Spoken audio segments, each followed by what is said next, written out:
दोस्तों अभी हाल ही में सुप्रीम कोर्ट ने एबॉर्शन लॉ में कुछ बदलाव लाया है। वो बदलाव कितना सही है और कितना गलत, इसी विषय पर आज इस वीडियो में हम लोग चर्चा करेंगे। स्वागत है आपका तर्क एजुकेशन पर। मैं हूं आपका दोस्त आलोक कश्यप। आइए शुरू करते हैं आज के इस वीडियो की।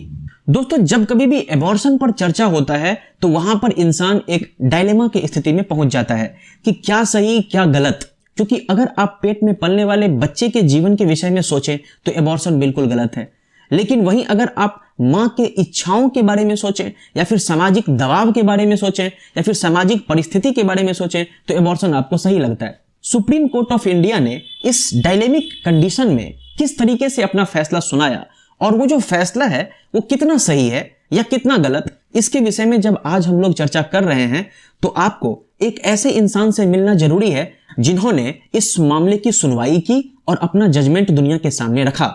दोस्तों मैं और किन्हीं के बारे में नहीं बल्कि जस्टिस डीवाई चंद्रचूड़ के विषय में बात कर रहा हूं।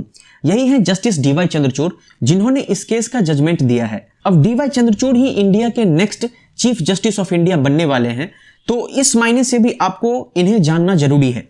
यही वो जज हैं जिन्होंने एडल्ट्री के ऊपर अपना फैसला सुनाया था और एडल्ट्री पर जो इनका फैसला था वो काफी कंट्रोवर्शियल रहा था। बहुत लोगों ने उसका विरोध किया था, काफी समय तक ये चर्चा में रहे थे। वैसा ही कुछ इस बार भी हुआ है जब एबॉर्शन लॉ पर इनका जो फैसला है उसको लेकर के समाज का एक बहुत बड़ा तबका है जो इनका विरोध कर रहा है। और ये जो अब चीफ जस्टिस बनने वाले हैं इस बात को लेकर के भी बहुत लोग असंतुष्ट हैं। मगर लोग भले ही चाहे कितने भी असंतुष्ट हों, इनको चीफ जस्टिस ऑफ इंडिया बनने से कोई रोक नहीं सकता है, क्योंकि वो सुप्रीम कोर्ट का अपना एक नियम है, अपना एक प्रोटोकॉल है जिसके अनुसार इनको अब चीफ जस्टिस बनाया जाएगा। दोस्तों एबॉर्शन को लेकर के जो फैसला सुनाया गया है उसको जानने के लिए आपको ये जानना होगा कि पहले क्या नियम था। दोस्तों पहले ये नियम था कि 20 से 24 वीक तक की अगर प्रेगनेंसी है तो ऐसी स्थिति में किसी दो रजिस्टर्ड मेडिकल प्रैक्टिशनर के सुझाव से उस प्रेगनेंसी को टर्मिनेट करवाया जा सकता था। लेकिन उसके लिए कंडीशन ये था कि वो जो प्रेगनेंसी है वो महिला के जान के लिए खतरा हो सकता है। तो अगर महिला की जान को खतरा हो तो ऐसी स्थिति में 20 से 24 हफ्तों के बीच की जो प्रेगनेंसी थी उसको खत्म करवाया जा सकता था किसी दो रजिस्टर्ड मेडिकल प्रैक्टिशनर्स के सुझाव पर। तो यहां पर एक बात तो क्लियर है कि पहले सामान्य अवस्था में प्रेगनेंसी को खत्म कर पाना संभव नहीं था। अगर मामला बहुत गंभीर है, अगर प्रेगनेंसी से महिला के जान को खतरा है, तभी एबॉर्शन करवाया जा सकता था, और वो भी काफी सख्त नियम और कानून से गुजरने के बाद। लेकिन अब जो बदलाव किया गया है उस बदलाव को जरा समझिए। दोस्तों बदलाव में यह हुआ है कि अनवांटेड प्रेगनेंसी को ज्यादा तवज्जो दिया गया है इस बार। अनवांटेड प्रेगनेंसी मतलब अगर महिला की इच्छा नहीं है और तब उसके पेट में बच्चा पलने लगा तो ऐसी स्थिति में पूरा पावर महिला के हाथों में दे दिया गया है कि महिला अगर चाहती हैं अपने पेट में बच्चे को पालना तो वो पालेंगी। अगर वो चाहती हैं कि नहीं मुझे इस बच्चे को नहीं पालना है तो वो उसका एबॉर्शन करवा सकती हैं। ये एक मेजर बदलाव सुप्रीम कोर्ट ने इस बार लाया है कि किसी भी स्थिति में आपको महिला की इच्छा के विरुद्ध काम नहीं करना है। इसके पीछे जो कारण बताया गया है वो ये है कि अनवांटेड प्रेगनेंसी महिला के फिजिकल और मेंटल हेल्थ को अफेक्ट करता है। तो यही सोच करके सुप्रीम कोर्ट ने महिलाओं को यह अधिकार दिया है कि अगर वो अनवांटेड प्रेगनेंसी को खत्म करना चाहती हैं तो 20 से 24 हफ्तों के बीच वो आराम से उस प्रेगनेंसी को एबॉर्ट कर सकती हैं। तो जहां पहले ये एक इमरजेंसी कंडीशन में ही अलाउ किया जाता था, वहीं आज जो बदलाव हुआ है उसमें यह हुआ है कि एबॉर्शन अब एक चॉइस ऑफ वुमेन बन चुका है कि औरत की इच्छा है कि वो अगर एबॉर्ट करवाना चाहती है तो करवा सकती है। इसके बाद इस बार के फैसले में एक और विषय पर बहुत ही गंभीरता से चर्चा किया गया है और वो विषय है मैरिटल रेप। दोस्तों मैरिटल रेप के बारे में पहले हमें बहुत कम सुनने को मिलता था। मैरिटल रेप के बारे में लोग अक्सर ये समझते थे कि शादीशुदा मर्द अगर अपने पत्नी के साथ शारीरिक संबंध स्थापित करता है तो वो जबरन भी अगर करता है तो वो उसको हम रेप नहीं कह सकते, और इसीलिए मैरिटल रेप को लेकर के बहुत अधिक चर्चा हमारे समाज में नहीं होता था। लेकिन इस बार सुप्रीम कोर्ट ने इस मामले को बहुत गंभीरता से लिया है और मैरिटल रेप को भी एबॉर्शन वाले इस मामले में शामिल किया गया है। अब देखिए मामला क्या कहता है कि अगर किसी महिला को उसके पति ने जबरदस्ती उसके साथ शारीरिक संबंध स्थापित करके प्रेग्नेंट किया है तो ऐसी स्थिति में अगर महिला चाहती है कि उस बच्चे को वो जन्म ना दे तो वो उसको एबॉर्ट कर सकती है। अब देखिए, ये जितना भी बदलाव सुप्रीम कोर्ट ने किया है वो इस बात को ध्यान में रख करके कि हमारे समाज में अब जो परिस्थिति है वो बदल चुकी है। अब वो बदली हुई स्थिति क्या है, आइए जरा उस पर चर्चा करते हैं। दोस्तों, अभी हमारा सोसाइटी इतना बदल चुका है कि हम इसमें बहुत आसानी से सिंगल मदर्स को फाइंड आउट कर सकते हैं।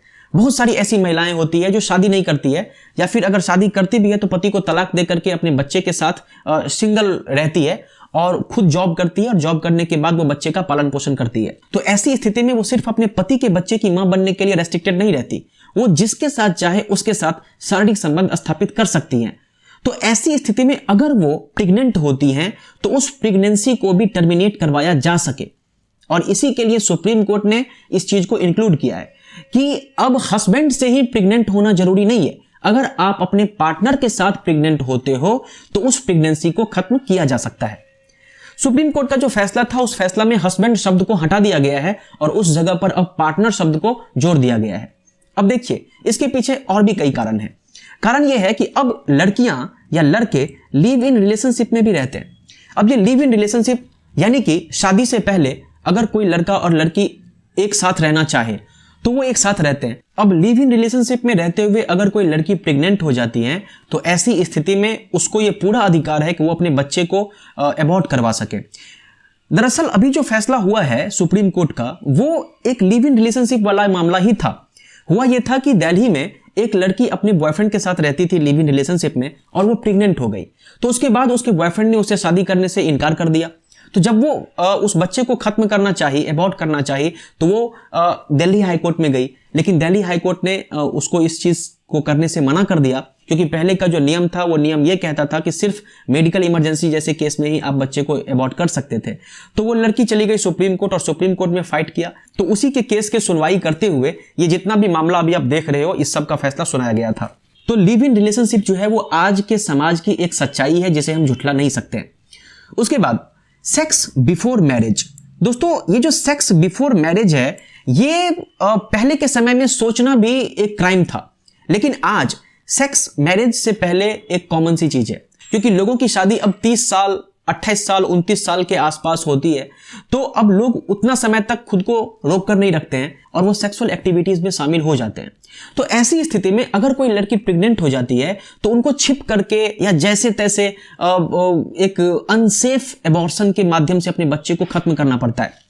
तो सुप्रीम कोर्ट ने इस बात को ध्यान में रखते हुए ये बदलाव किया, और जिस बदलाव में ये कहा है कि अगर कोई लड़की शादी से पहले भी अगर वो सेक्स करती है और वो प्रेग्नेंट हो जाती है तो उसको ये अधिकार है कि वो अपने बच्चे को खत्म कर सकती है।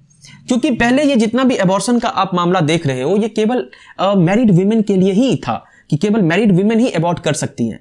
अनमैरिड वीमेन अबॉर्ट करे ऐसा तो कोई सोच भी नहीं सकता था, क्योंकि हमारे समाज में इस सब तरह की जो बातें हैं वो अलाउ थी ही नहीं कि आप शादी से पहले सेक्स कर सकते हो। लेकिन अब ऐसा होता है, और इसीलिए सुप्रीम कोर्ट ने ये बदलाव किया है कि अगर शादी से पहले भी कोई लड़की प्रेग्नेंट हो जाती है तो वो बहुत ही आसानी से सेफ एबॉर्शन करवा सकती है। तो आज के वीडियो के लिए बस इतना ही। मिलते हैं अगली वीडियो में किसी और टॉपिक के साथ। तब तक के लिए नमस्कार।